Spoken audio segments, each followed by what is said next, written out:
अब इसमें अभी तो नोट्स बाद में बना के दे देंगे, आज थोड़ा सी स्टार्टिंग देख लो। वैद्युत आवेश क्या होता है, किसी को पता है? हेलो, जैसे तुम लोग कंघा विद्युत। करते हो। हेलो, जैसे तो बालों में कंघा किया है कभी? हाँ। तो जब कंघी करते हो तो कंघी इस तरीके से होती है, ठीक है? उसमें दांते होते हैं, ऐसे ऐसे होते हैं कि नहीं, छोटे छोटे, महीन महीन। तो जब कंघी करते हो, खैर चलो ठीक है। तो बालों में जब शुरू में कंघी करते हो तो बाल क्या होता है, एकदम चिपके रहते हैं एक दूसरे में। फिर करते करते करते करते बाल क्या है, एक दूसरे बढ़िया एक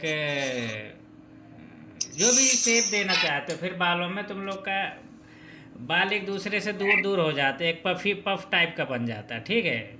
लड़कियां देखते हो कि काफ़ी देर तक कंघी करती रहती है। तो उनके एक, अब आदमी सोचे कि एक ही दो बार का मैं कंघी करके मांग निकाल के छोड़ दे, लेकिन वो काफ़ी देर तक कंघी करते रहते हैं तो बालों का एक थोड़ा सा एक सुंदर सा शेप आ जाती है, समझ गए? देखने में अच्छा लगता है। तो वो आता क्यों है? क्योंकि बालों में क्या है, बार बार कंघी करने से एक बाल ये या दूसरा बाल ये दोनों एक दूसरे को प्रतिकर्षित करने लगते हैं, समझ गए? Hello, hello. तो क्या है कि ये पहले शुरू में तो उदासीन थे, फिर क्या हुआ, धीरे धीरे इसमें कंघी करते करते करते करते इनके कुछ इलेक्ट्रॉन, इनमें इनमें दो में से कोई एक घटना हुई होगी। या तो इनने इलेक्ट्रॉन कंघी को दे दिए होंगे, या कंघी ने इलेक्ट्रॉन इनको वापस दिया होगा। या मतलब कंघी से या तो इनने इलेक्ट्रॉन ले लिया होगा या इलेक्ट्रॉन कंघी को दे दिया होगा, दोनों में से कोई एक घटना हुई होगी। हमको इससे नहीं मतलब है कि इनने इलेक्ट्रॉन कंघी को दिया या कंघी ने इनको दिया, ठीक है? हमको ये हमको ये पता है, हमको ये एक चीज़ का आइडिया चल रहा है कि इस बाल ने भी जो चीज़ इस बाल ने किया होगा कंघे के साथ, वही चीज़ ये वाला बाल भी किया होगा। ये इसको बाल नंबर 1 बोल दो, बाल जो हेयर हो, ये तुम्हारा पहला बाल हो गया सिर का, ये दूसरा बाल हो गया। दोनों सेम ही काम करेंगे, ठीक है? अगर दोनों ने कंघी का इलेक्ट्रॉन का स्थानांतरण किया होगा तो दोनों में सेम सेम आवेश आ गया होगा, स्थानांतरण भी सेम ही टाइप का होगा। अगर इसने इलेक्ट्रॉन दिया होगा तो इसने भी दिया होगा, ठीक है? अब मैं ये बात नहीं कह रहा हूँ कि इसने दिया कि नहीं दिया, अब हमको इससे कोई मतलब भी नहीं है। बस हमको इतना मतलब है कि दोनों में सेम तरीके का व्यवहार किया होगा, तो दोनों में सेम टाइप का आवेश आया होगा। और जब सेम टाइप का आवेश आएगा, तो जब सेम टाइप के आवेश होते हैं तो वो एक दूसरे को प्रतिकर्षित करते हैं, ठीक है? अच्छा, तो वो फिर क्या करोगे, कंघी को जब बालों के करीब लाओगे तो बाल कंघी की तरफ अट्रैक्ट होते हैं कि नहीं? हल्का सा, काफ़ी देर तक गीले बालों में मत करना, क्योंकि गीले बालों से इलेक्ट्रॉन स्थानांतरित होने न होने के बराबर होता है, ठीक है? सूखे बालों की बात कर रहा हूँ मैं। कभी किया किसी ने? हेलो, है? Yes sir. तो फिर क्या है कि कंघी को तब बाल के पास लाओगे तो बाल जो है कंघी की तरफ खींचता है, अट्रैक्ट होता है, ठीक है? तो रीजन क्या हुआ इसमें, वही मान लो यहाँ से इलेक्ट्रॉन निकला कंघी में चला गया, ठीक है? तो अब कंघी के पास चला गया तो कंघी में तो ऋण आवेश हो गया, बालों में धन आवेश हो गया। तो बाल के ऋण आवेश धन आवेश को आकर्षित करेगा, करेगा कि नहीं करेगा? तो इसी तरीके से तो विपरीत आवेश क्या करेगा, आकर्षित करेगा, और सेम टाइप का आवेश प्रतिकर्षित करेगा। अब इसके जो दांते होते हैं कंघी के, इनमें भी सेम टाइप का आवेश आ चुका है, एक दांता दूसरे को प्रतिकर्षित करता है, लेकिन ये इतना बहुत मजबूती से बंधे होते हैं पता ही नहीं चलता। बाल लुंज पुंज होते हैं, एकदम बहुत ज़्यादा लूज होते हैं, तो इनमें थोड़ा से भी आकर्षण प्रतिकर्षण दिख जाता है, समझ गए? इनमें प्रतिकर्षण नहीं दिखता कंघियों में, लेकिन बालों में दिख जाता है, ठीक है? क्योंकि बाल तो बहुत ही ज़्यादा लूज होता है, ठीक है? तो ये कहानी होती है। तो अभी आवेश क्या है, कोई चीज़ आवेशित है, आवेशित का मतलब वहाँ से निकलेगा जब कोई चीज़ उदासीन, जब उदासीन शब्द का मतलब समझोगे।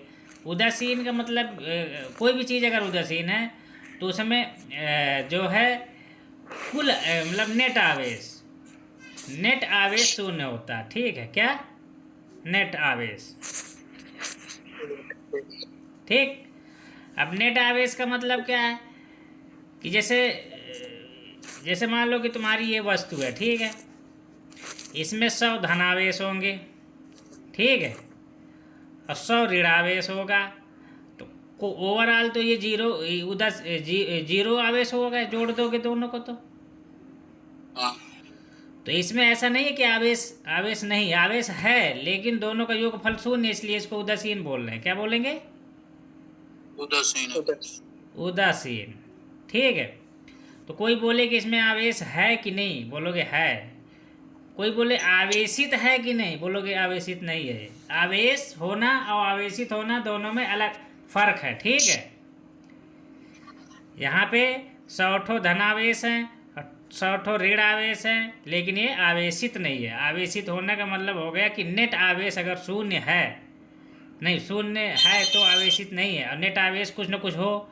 मान लो इसी में मैं क्या करूं, एक दूसरा डिब्बा है, इसमें 102 आवेश प्लस का है और माइनस का 100 आवेश माइनस का, तो नेट आवेश इसका कितना आ जाएगा? प्लस का 2 आ जाएगा कि नहीं आ जाएगा? हेलो हेलो, नहीं कहाँ से थी, कहाँ तक करवाए थे हम, तो बता दिया करो। इसका तो ये तो बात समझ में है। यदि वस्तु उदासीन है तो 6 इलेक्ट्रॉन, 100 इलेक्ट्रॉन और 100 प्रोटॉन है। अगर इसमें जितने इलेक्ट्रॉन होंगे उतने प्रोटॉन होंगे, मैंने 100 दे दिया, ठीक है, तो दोनों जुड़ के 0 हो गए, उदासीन होगी। अगर 2 इलेक्ट्रॉन निकाल लिए तो यहाँ 98 इलेक्ट्रॉन मिलेगा। इलेक्ट्रॉन के आवेश को हम निगेटिव से रिप्रेजेंट करते हैं और प्रोटॉन के आवेश को पॉजिटिव से, तो माइनस का 98 प्लस का 100 प्लस का 2 यूनिट आवेश इसमें आ गया, ठीक है। अब देखो, किसी भी चीज़ का आवेशित होना न होना इलेक्ट्रॉन के स्थानांतरण पर निर्भर करता है। प्रोटॉन का स्थानांतरण पे भी निर्भर कर सकता है, लेकिन प्रोटॉन का स्थानांतरण होता नहीं है। क्यों नहीं होता ये जान लो। प्रोटॉन का स्थानांतरण क्यों नहीं होता है? तुम लोगों ने परमाणु स्ट्रक्चर पढ़ा हुआ होगा बहुत अच्छे से। अंदर होता है न्यूट्रॉन और क्या होता है? प्रोटॉन। ये क्या होते हैं? अंदर न्यूक्लियस में बहुत जकड़ के बंधे रहते हैं, समझ गए?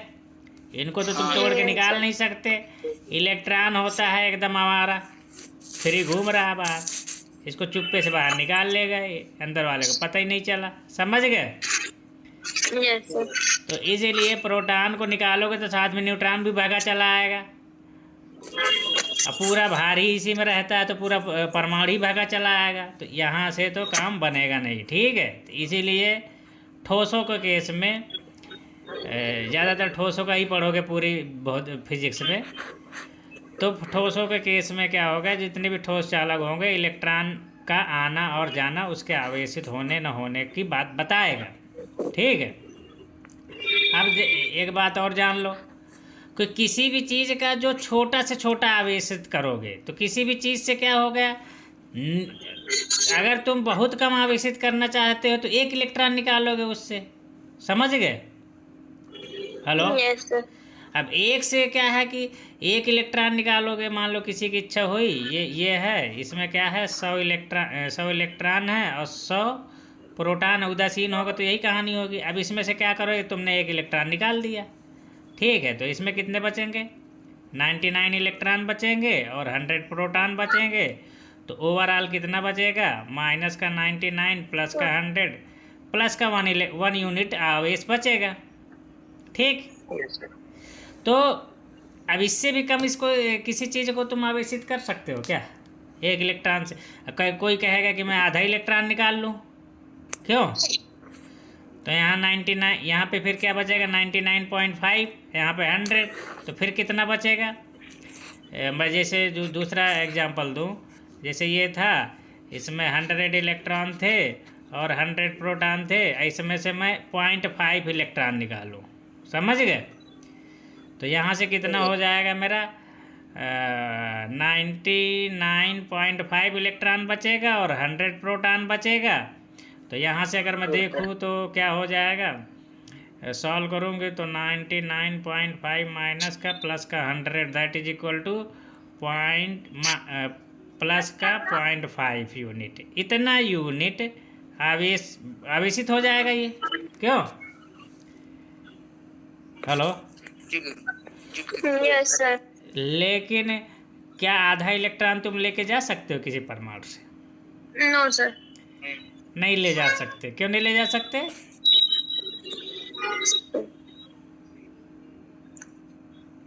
अभी हमसे कोई अगर पूछे कि आधा इलेक्ट्रॉन क्यों नहीं ले जा सकते, क्योंकि इलेक्ट्रॉन जो है इसका मूल मूल कण होता है, इससे छोटा इलेक्ट्रॉन को हम तोड़ नहीं सकते। ठीक है। इलेक्ट्रॉन को इंग्लिश में बोलते हैं फंडामेंटल पार्टिकल।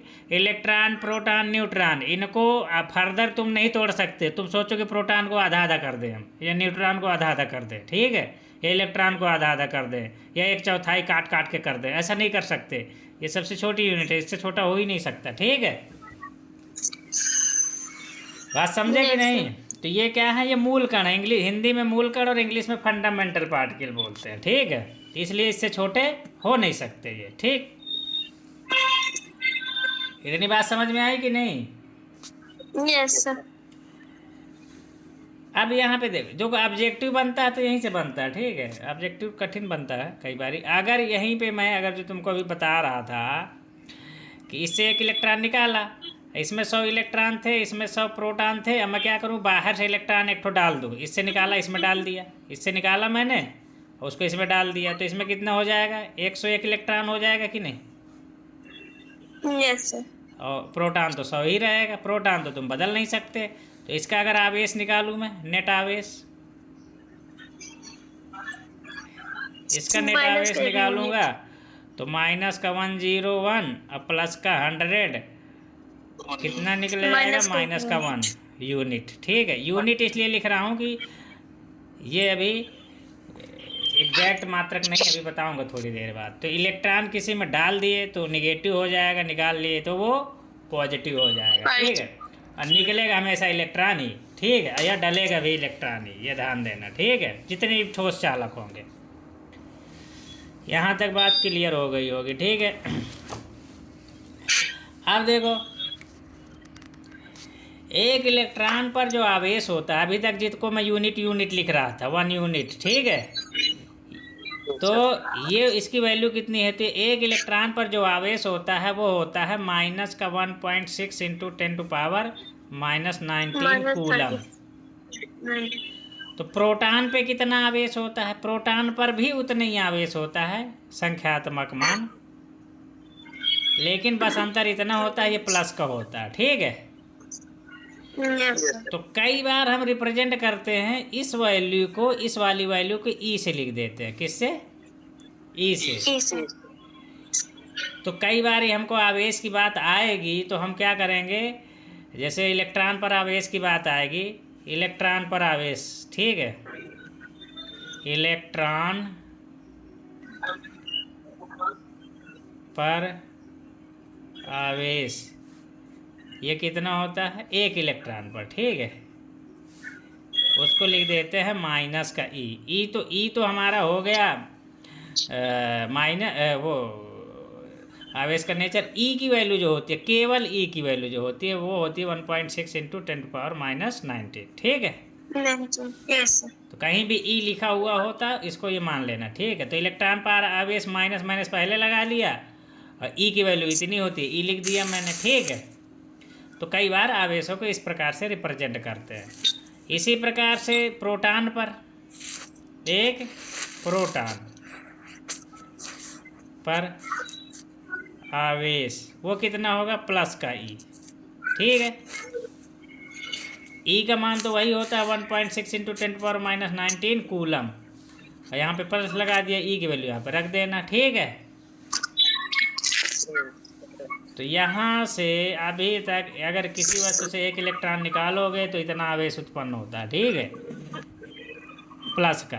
अगर किसी में एक्स्ट्रा डाल दिए, पहले से उदासीन था, डाल दिए तो माइनस का डेवलप हो जाएगा उतना।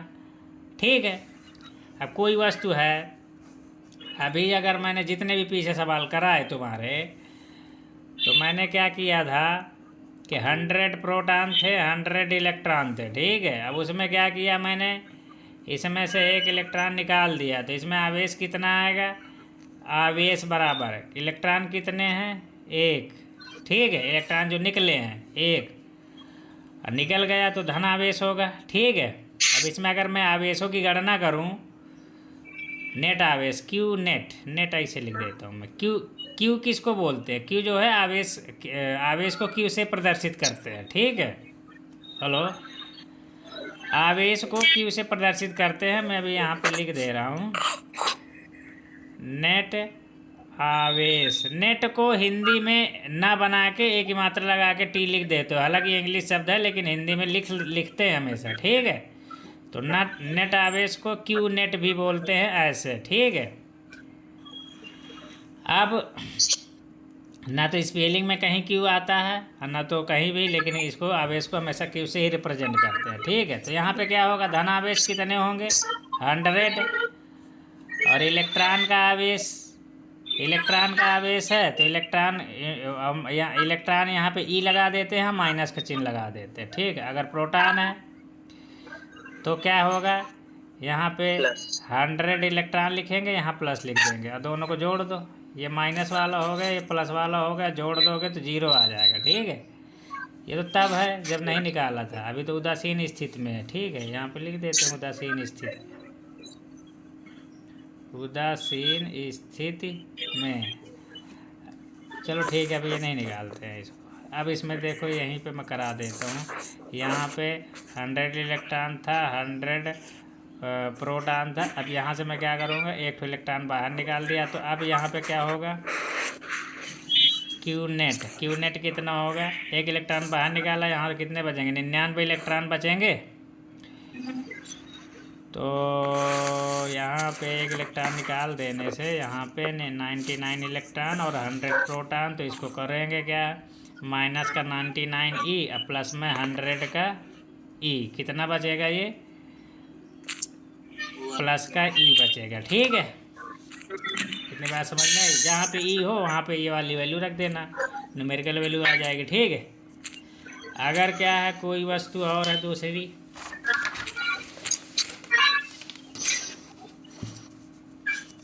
इसका जो बेसिक चीज़ें समझ लेना, क्योंकि ये बहुत काम देता है आगे चल के। कोई ये वस्तु है, इसमें 100 इलेक्ट्रॉन थे और 100 प्रोटॉन थे, इसमें क्या किया, बाहर से इलेक्ट्रॉन डाल दोगे तो क्या हो जाएगा, क्यू नेट।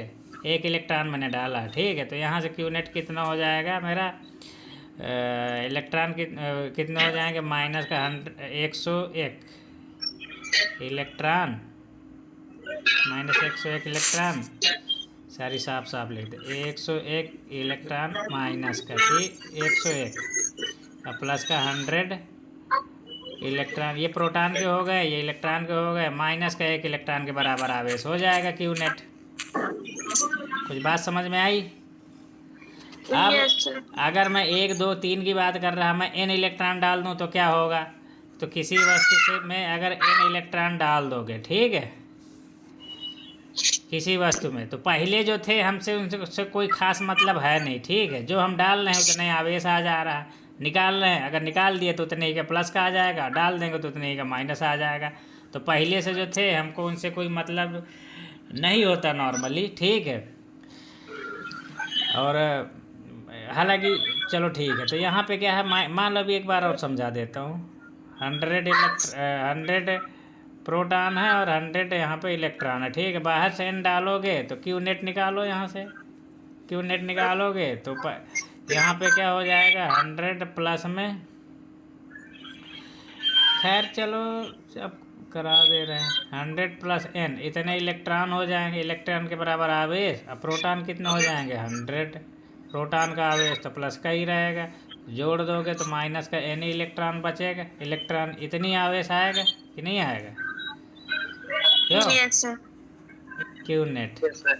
यही कहानी अगर निकाल लोगे तो वही, वो भी सेम ही होगा। यहाँ पे 100 इलेक्ट्रॉन था, 100 प्रोटॉन था, मैं 100 की बजाय तुम 200 ले लो, उत्तर उतना ही आएगा, ठीक है। यहाँ पे क्या क्या मैंने, यहाँ पे n इलेक्ट्रॉन निकाल दूंगा आपकी बार, ठीक है। n इलेक्ट्रॉन निकाल दिया, ठीक है। n इलेक्ट्रॉन निकाल दूंगा तो क्या होगा, क्यू नेट कितना बचेगा, तो इलेक्ट्रॉनों की संख्या तो 100 माइनस 1 इतनी हो जाएगी, निगेटिव का, प्लस में 100 इलेक्ट्रॉन, ये प्रोटॉनों का हो जाएगा, जोड़ दो ये प्लस है, ठीक है, जोड़ दोगे तो माइनस माइनस, ये वाला माइनस इसमें मल्टीप्लाई होगा, प्लस का एन इलेक्ट्रॉन आ जाएगा, क्यू नेट। ठीक है, तो ये तो मैं ऐसे करके दिखा रहा हूँ। ठीक है, अल्टीमेटली तुमको रट के क्या रखना है, किसी भी वस्तु में अगर एक एन इलेक्ट्रॉन डाल रहे हो, इलेक्ट्रॉन डालने और निकालने से ही पूरा निर्भर करेगा। ठीक है, अगर एन इलेक्ट्रॉन डाल रहे हो तो नेट क्यू नेट जो आएगा वो आ जाएगा माइनस का एन ई। ठीक है, अगर किसी भी वस्तु से एन इलेक्ट्रॉन निकाल रहे हो तो क्यू नेट जो आ जाएगा प्लस का एन ई। ठीक है, इलेक्ट्रॉन डालने से हमेशा निगेटिव चार्ज उत्पन्न होगा और निकालने से पॉजिटिव उत्पन्न होगा। ठीक है, यहाँ पे एन क्या होगा, एन होगा कोई प्राकृतिक संख्या। ठीक है, 1 2 3 4। ठीक, कई बारी n belong to natural number भी आदमी लिख देता है। ठीक है, हेलो, तो ऐसे भी लिख देता है, कई सारी बुक्स में लिखा हुआ मिलेगा 1 2 3 4 ऐसे से। ठीक है, यहाँ पे लिख देते हैं जहाँ। ठीक है, इसी को बोलते हैं आवेशों का क्वांटाइजेशन या आवेशों का क्वांटाइजेशन को हिंदी का मतलब होता है क्वांटम शब्द ही वहीं से आया है, पैकेट। समझ गए, जैसे तुम चिप्स खरीदने जाओगे तो जो कंपनियां चिप्स बेचती हैं तो एक पूरा पैकेट का पैकेट बेचती है, ऐसा थोड़ी है कि आधा फाड़ के बेचती हैं क्या, क्यों? No sir. तो ये वही है क्वांटा पैकेट, मतलब कि क्वांटा का मतलब होता है एक पर्टिकुलर क्वांटिटी, उससे न उससे जस्ट डबल होगी या ट्रिपल होगी। तो आवेश, किसी भी वस्तु में उत्पन्न आवेश एक इलेक्ट्रॉन के आवेश का पूर्ण गुणज होता है, यही आवेशों का क्वांटीकरण का सिद्धांत होता है। ठीक है, तो ये सवाल पहले पूछा जाता है और अब भी पूछा जाता है। तो इसका मीनिंग क्या है, किसी भी वस्तु पर जब आवेश उत्पन्न होगा या तो एक इलेक्ट्रॉन के बराबर आवेश उत्पन्न होगा, या तो दो प्रकार, चाहे निगेटिव हो चाहे पॉजिटिव, चाहे एक इलेक्ट्रॉन के बराबर होगा या तो दो के या तो तीन के। तो इलेक्ट्रॉन के आवेश का पूर्ण गुणज हो गया कि नहीं हो गया, क्यों? तो क्यू नेट जो होता है, ये जहाँ पे हमने ये लिखा है, जो क्वांटीकरण का सिद्धांत जब भी पूछेगा क्यू बराबर एन ई लिख दो और प्लस माइनस लगा देते, या तो प्लस का होगा या तो माइनस का होगा।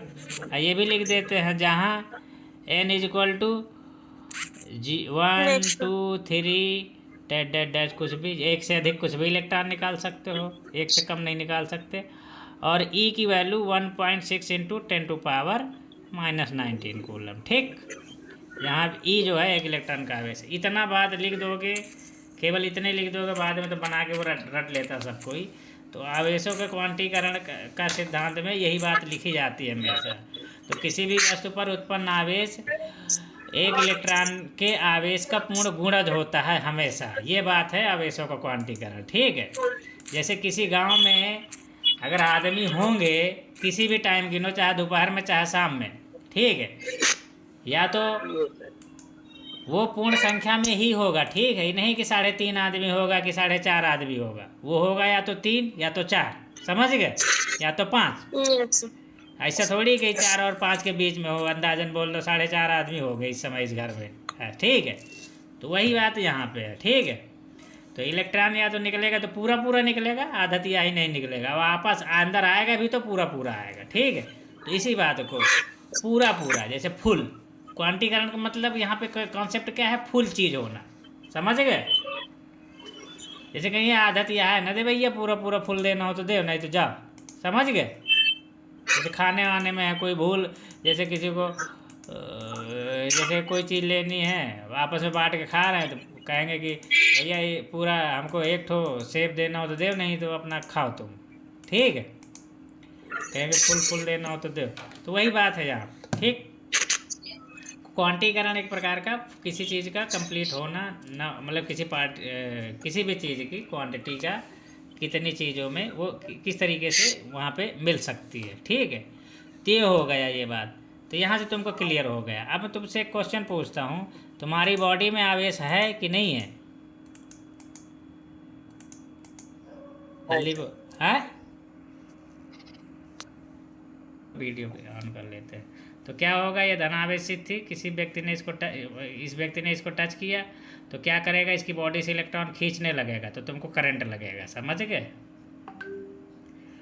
अच्छा, कोई यही व्यक्ति है, कोई ऋणावेशित वस्तु है और इसको भी इसने टच कर लिया।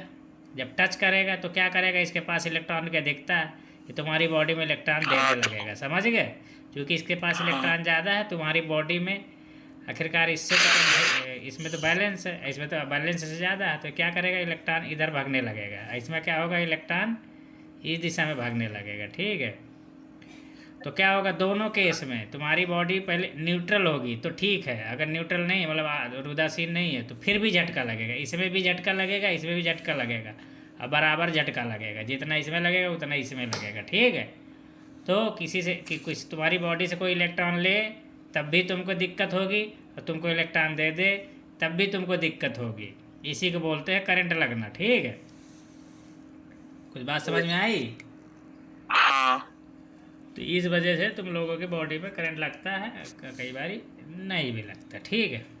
अब कोई उदासीन वस्तु पकड़ लोगे तो उदासीन क्या करेगी, कुछ नहीं करेगी। अभी तो पेन पकड़े होगे, मोबाइल पकड़े होगे, अभी जहाँ जिस पोर्शन को टच किए होगे वो तो उदासीन ही होगा, उसमें आवेश ही नहीं है, तो इसको टच करो, तुम्हारी बॉडी में जीरो आवेश, इसमें भी जीरो, मतलब आवेशित नहीं है, ये भी आवेशित नहीं है, तो कुछ नहीं, तो इलेक्ट्रॉन इधर जाएगा नहीं इधर जाएगा, करंट मारेगा ही नहीं। ठीक? तो ये कहानी है। अब ये है कि छोटा मोटा बहुत लो लेवल का करंट अगर तुमको मार भी देगा तो पता नहीं चलता। ठीक है? लेकिन थोड़े से जो ज़्यादा उच्च लेवल का करंट होता है, जब वो मारता है तो पता चल जाता है। ठीक है? जैसे तुम सेलों वगैरह में देखते हो, सेल के जो या छोटे छोटे जो तुम्हारे मोबाइल में है, या छोटे सर्किट होते हैं जो कि तुम्हारे चार्जर के बाद का जो वायर होता है उसको तुम टच भी कर लेते हो। जैसे इस वाले को, इसको जब टच कर लेते हो तो तुमको करंट नहीं मारता, जबकि इसमें होता है। समझ गए? वोल्टेज पॉजिटिव निगेटिव होता है इसमें। ठीक है? लेकिन यहाँ पे प्लग में ये वाला चार्जर का ये वाला जहाँ डालते हो, देखो चार्जर के इधर वाले पोर्शन में तुमको करंट नहीं मारेगा, और तुम सोचो इसमें टच कर दो तो फट से करंट मार देगा। समझ गए? तो अंतर क्या है दोनों में? यहाँ पे लगता है ट्रांसफार्मर। समझ गए? ये ट्रांसफार्मर क्या करता है, वोल्टेज को डाउन कर देता है, तो वोल्टेज को बहुत ज़्यादा डाउन कर देता है, तो यहाँ पे जो होता है ना, जो भी इलेक्ट्रॉन यहाँ पे जो भी होंगे उनकी क्वांटिटी बहुत कम होती है। समझ गए? इलेक्ट्रॉन की कमी हो या आवेशन की जो प्रक्रिया होगी इससे बहुत कम होगी, यहाँ पे बहुत ज़्यादा होती है। ठीक है?